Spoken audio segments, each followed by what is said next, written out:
"You're not my dad," my stepson said.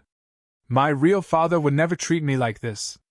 After 11 years of paying, driving, helping, and showing up, I said only one word.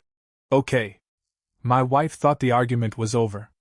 What happened next proved it had barely started. I met Nicholas when he was 13. I never tried to replace his biological father, Richard. So when Denise and I got married, I made a point of telling Nicholas I wasn't expecting him to call me Dad. He was 14 then. He shrugged and said, "Good." I laughed. Fair enough. That was our relationship in the beginning. No force bonding. No speeches. I just started becoming part of his everyday life. When Denise couldn't drive him to practice, I did. When he needed help with a school project, I sat at the table with him. When he had a meeting at school, I went. Richard had promised to teach him to drive, but after taking him out twice, he got busy. So I ended up doing most of it. For months, I sat in the passenger seat while Nicholas learned how to park, merge, and stop braking like there was a wall directly in front of us. The first time he drove onto the highway without panicking, he glanced at me and smiled. "See? Still alive?" "Barely." He laughed. Those little moments added up. I never called him my son out loud. But somewhere along the way, that was how I started thinking of him. When he needed braces, Richard said they were too expensive. Denise and I couldn't exactly throw money around either, but Nicholas needed them. So I covered most of the cost. When he graduated high school, I bought him a used car.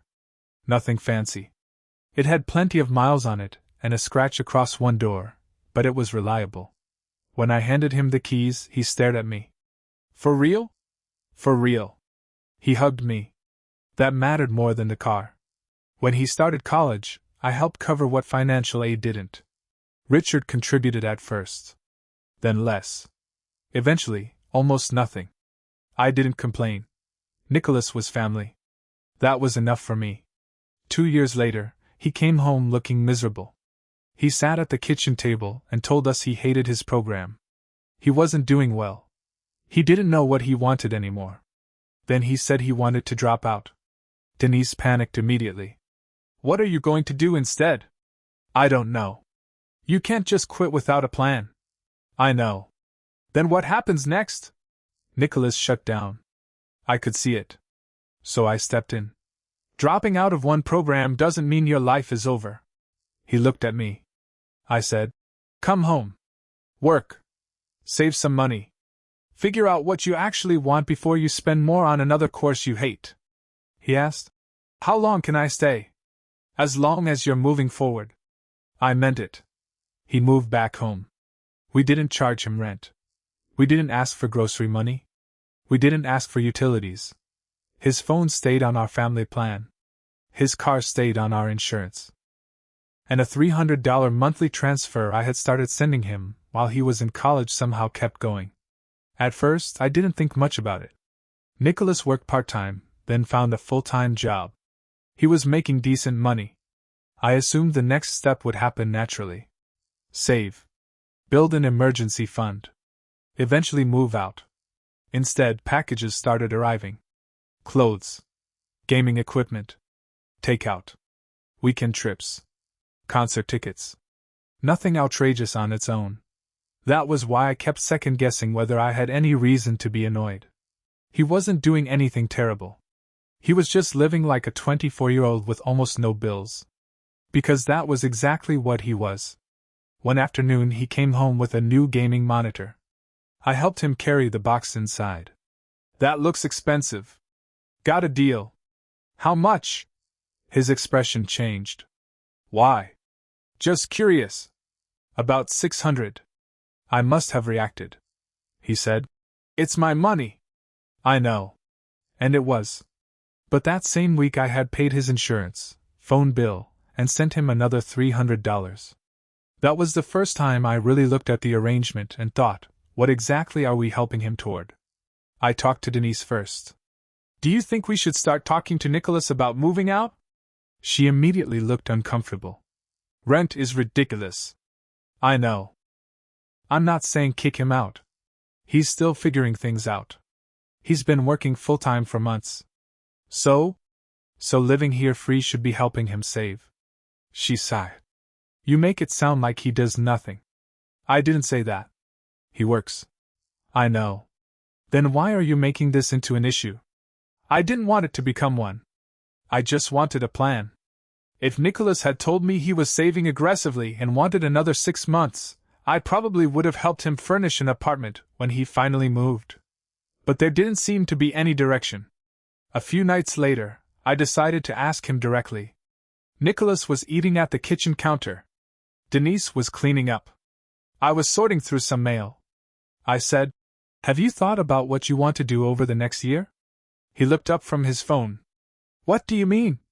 Work. Apartment. School. Whatever you're thinking. He shrugged. I don't know. You're making decent money now. You should start putting some aside. His expression changed immediately. Here we go. I frowned. Here we go what? The lecture. There's no lecture. He put his fork down. Rent is insane right now. I know. No, I don't think you do. Nicholas, you're living here without paying rent. That's exactly why you should be able to save. He rolled his eyes. Denise glanced at me. I should probably have stopped. Instead, I said, Living here free is supposed to help you get ahead. It's not supposed to give you more spending money.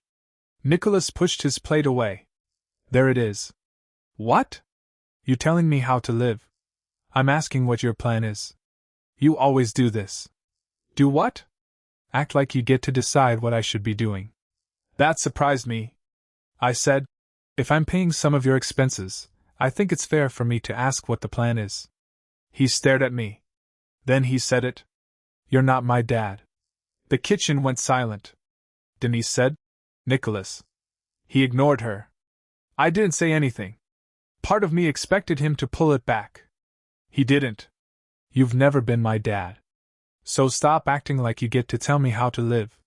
Denise said, That's enough. Nicholas looked at me. Then he added, My real father would never treat me like this. That almost made me laugh. Richard didn't talk to him about budgeting because Richard wasn't paying his phone. Richard wasn't paying his insurance. Richard wasn't buying the groceries he ate every day. But I didn't say any of that. I just said, Okay. Denise looked at me. Jeffrey. I stood up. She said, Don't. I'm not doing anything. And I went upstairs. I barely slept. What bothered me wasn't that Nicholas loved his father. I had never wanted to replace Richard. It was that after 11 years, I suddenly understood there was still a line between Nicholas and me. I had just stopped seeing it. By 6 the next morning, I had made a decision. I logged into our phone account and stopped paying Nicholas's portion. Then I arranged for his car to come off our insurance at the next renewal. Finally, I canceled the $300 monthly transfer. I didn't ask for a cent back. I didn't touch the car I had given him. I didn't charge him rent. I didn't tell him to leave. I just stopped paying expenses I had voluntarily taken on. 3 days later, he noticed. Nicholas came downstairs holding his phone. Mom, something's wrong with the payment. Denise looked at me. Did something happen with the account? I stopped paying his part. Nicholas stared at me. What? You'll need to take over your phone bill. He laughed. Then he realized I was serious. Denise said, Jeffrey. I looked at her. You're seriously doing this? Doing what? Punishing him because he hurt your feelings. I'm not punishing him. Nicholas crossed his arms. I said, He made the relationship clear. I'm respecting it. He stared at me. So because I said you're not my dad, you're cutting me off? You're 24. You work full-time. That's not what this is about. You're right. That made him angrier. Denise said, This is petty. That word followed me for weeks. Petty. Vindictive. Immature. Nicholas called me manipulative. Then he said something that actually got under my skin. So everything you ever did for me had strings attached. No. Obviously it did. I'm not asking for any of it back. You only helped because you wanted to play dad. I stared at him. That's not true. Then why did me saying you're not my father change anything? I didn't have a clean answer. So I said the only thing that felt true. Because I don't want money defining this relationship anymore. He shook his head. You're proving my point. Then he walked away. That accusation stayed with me. Had I secretly expected repayment in the form of respect? Had I been using money to secure a place in his life? I didn't think so. But I also didn't think love required me to keep financing a 24-year-old who had just told me I had no standing to question him. The next issue was his car insurance. When renewal time came, Nicholas got quotes for his own policy. They were much higher than what he had effectively been paying through us. One evening he found me in the garage. Can I ask you something? Sure. If I reimburse you every month, can I stay on the insurance? No. He blinked. Why? Because I don't want our finances connected anymore. I said I'd pay you. I heard you. So what's the problem? I don't want to be responsible for it. He laughed without humor. This really is revenge. No. Yes, it is. I put down what I was holding. You told me to stop acting like your father. I'm stepping back. I never said act like a stranger. I paused. That was the problem. I had no idea what role he wanted from me. I said, there seems to be some position where I pay the bills but don't get to ask questions. I'm not interested in that.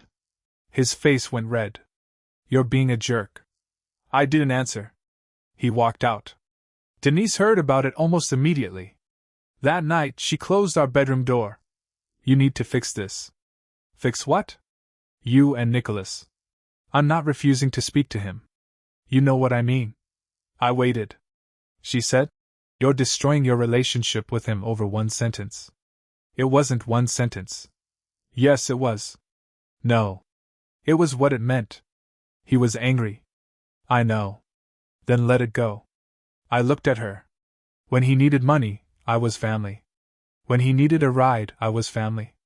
When he needed help with school, the car, insurance, anything else, I was family. The second I expected responsibility from him, I became your husband. That's not what he meant. He said I had never been his dad. He was angry. So was I. I didn't tell him 11 years meant nothing. Denise rubbed her forehead. You're supposed to be the adult. He's 24. He's still our kid. I looked at her. Our kid? Her expression changed. Don't do that. I'm not twisting your words. You call him our kid when there's responsibility attached. But when I expect something from him, suddenly I'm overstepping. That's not fair. Neither is expecting me to carry the obligations of being a father while telling me I have no right to act like one. Denise went quiet. Then she said, I never knew you saw it that way. Neither had I. About a month later, Nicholas announced he was moving in with Richard. Denise looked at me when he said it. I didn't react. Richard had an extra room. Nicholas packed over the weekend. I helped carry one box outside. He took it from me without saying much. Before he left, he hugged Denise. Then he looked at me. I said, take care of yourself.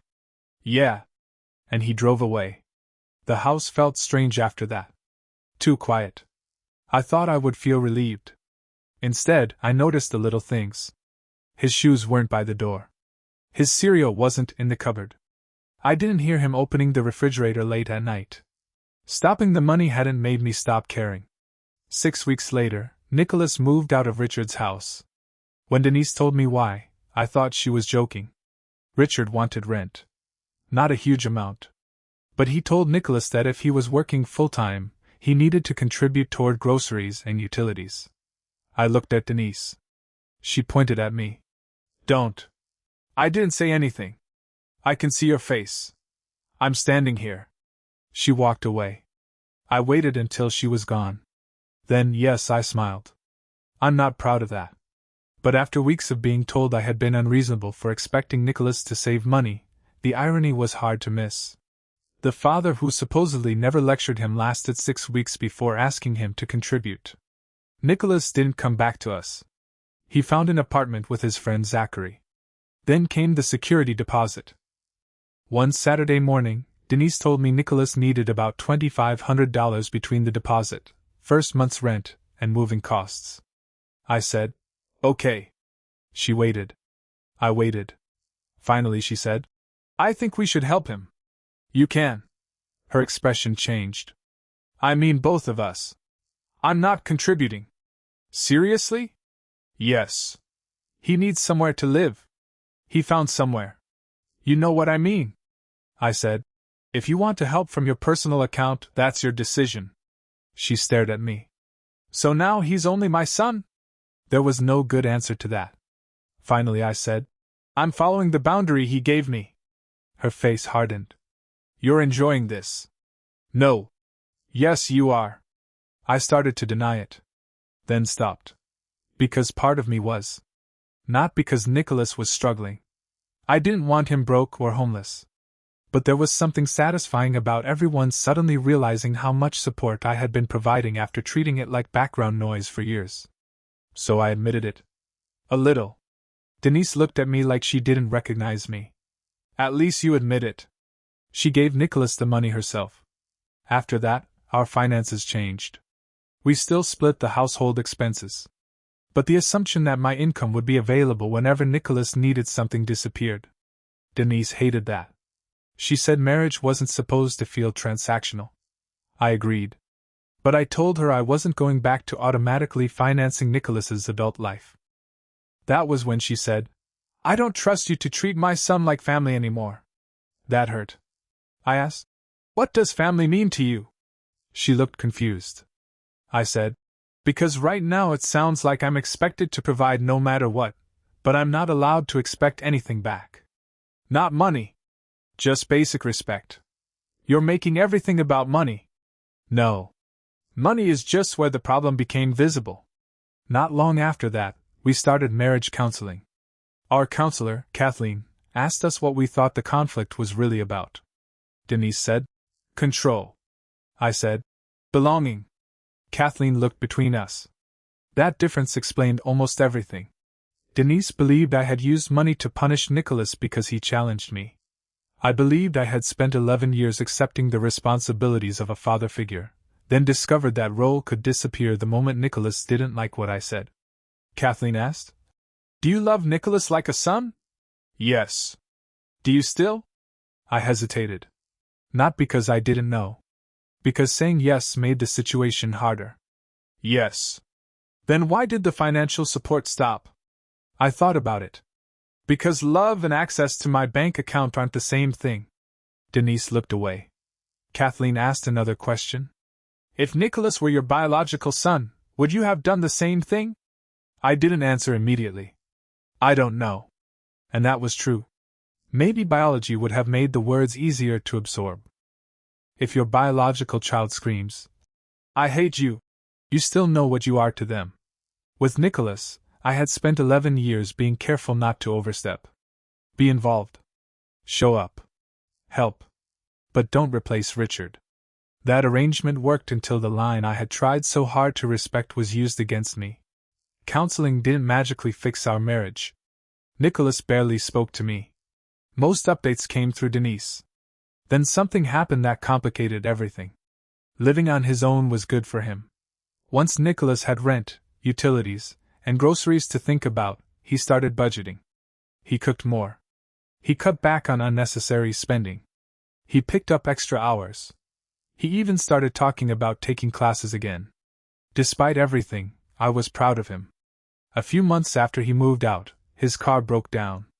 The same car I had bought him years earlier. The repair was going to cost almost $1,800. Denise told me. Then she looked at me. I knew what she was thinking. I said, no. She closed her eyes. I didn't ask. You were going to. He needs the car for work. I know. He doesn't have $1,800. Then he'll have to work something out. She snapped. Can you stop acting like you don't care? I do care. This doesn't look like caring. I said. Caring about him doesn't mean solving every problem for him.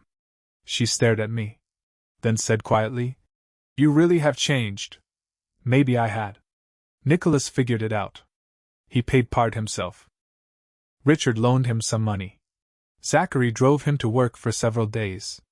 The car got fixed. Nobody's life fell apart. For the first time, Nicholas had handled a major problem without me. I expected that to feel like victory. It didn't. It made me realize how much of my place in his life had been tied to being useful. That realization bothered me more than I wanted to admit. A few weeks ago, Nicholas came to the house to pick up some things he had left in the garage. Denise wasn't home. For the first time in months, it was just the two of us. He loaded one box into his car. I asked, "How's work?" "Fine." "How's Zachary?" "Fine." Silence.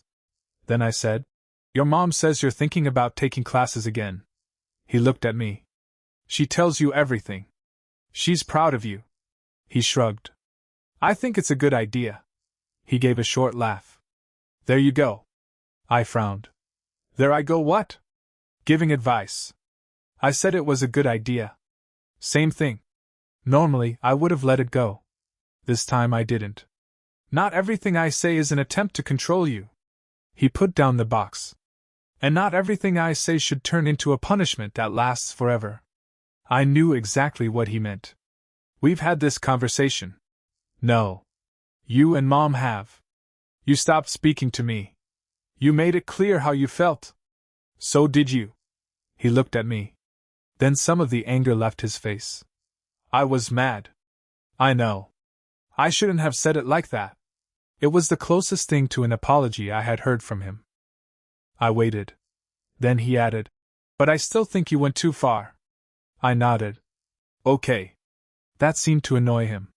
"You don't have anything else to say?" "What do you want me to say?"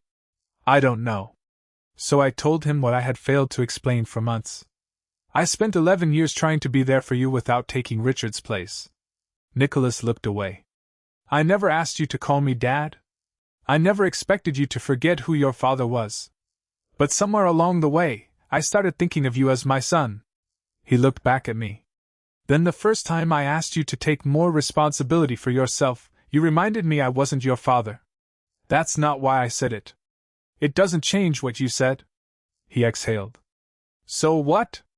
I lose you forever because I said one terrible thing? I didn't disappear. You did financially. You were 24. That's not the point. Then what is?" He stepped closer. His voice stayed calm. "Real parents don't stop being parents because their kid says something mean."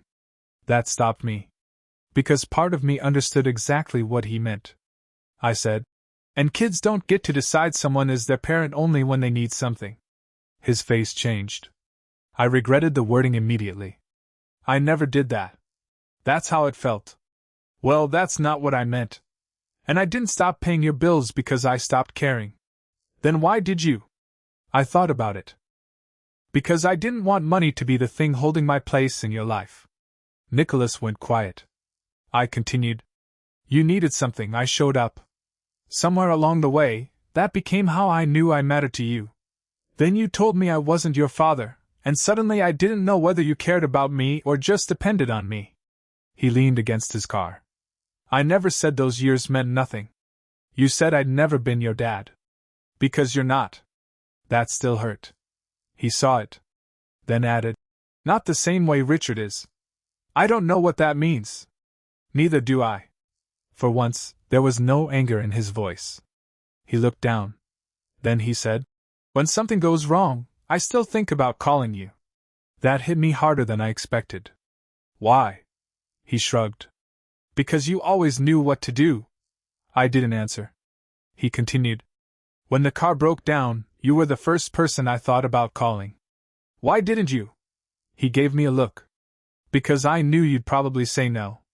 "Maybe." He laughed quietly. "See?" I said.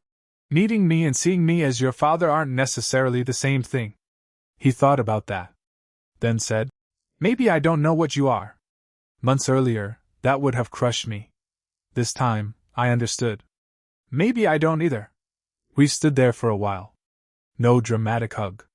No perfect apology. Eventually, Nicholas picked up the last box.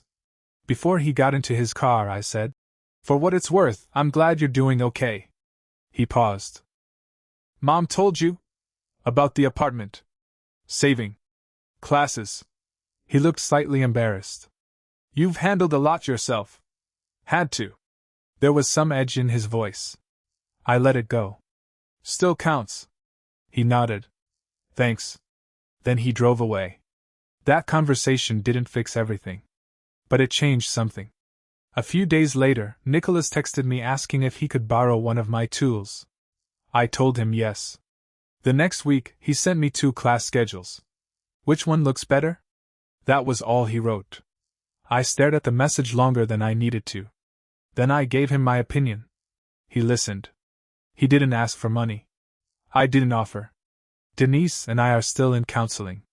She still believes I reacted too harshly. I still believe she expected me to accept a version of family where responsibility flowed mostly one way. But at least now we're talking about the real problem. During one session, Denise said something that stayed with me. I think I assumed you knew Nicholas loved you. I looked at her. Why would I know that? She seemed surprised. Because of everything you two have been through. I said. That tells me I loved him. It doesn't tell me how he saw me. Denise started crying. So did I. That was when I finally admitted the title mattered more than I thought. Not because I needed Nicholas to call me Dad. I needed to know I had a place in his life that wasn't tied to what I provided. Richard could be inconsistent for years and still unquestionably be his father. I could show up for 11 years and still wonder what my place was the moment we had a serious conflict. At the same time, Nicholas probably needed to know my love wasn't dependent on him behaving exactly how I wanted. Neither of us had ever said those things out loud. We just assumed the other person knew. I still don't pay Nicholas's regular expenses. His phone is his responsibility. His insurance is his responsibility. His rent is his responsibility. I don't regret that. Honestly, becoming responsible for himself seems to have helped him. What I do regret is that part of me wanted him to struggle enough to realize how much I had been doing. That wasn't my best moment. A few nights ago, Nicholas came over for dinner. It was the first normal dinner we'd had together since everything happened. At first, the conversation was awkward. Then Zachary called him halfway through the meal. Nicholas answered. I'll call you later. I'm eating with my parents. Then he hung up and went right back to eating. Denise froze. I looked at her. She looked at me. Neither of us said a word. Nicholas didn't seem to notice. Maybe he meant it. Maybe it was just something that slipped out.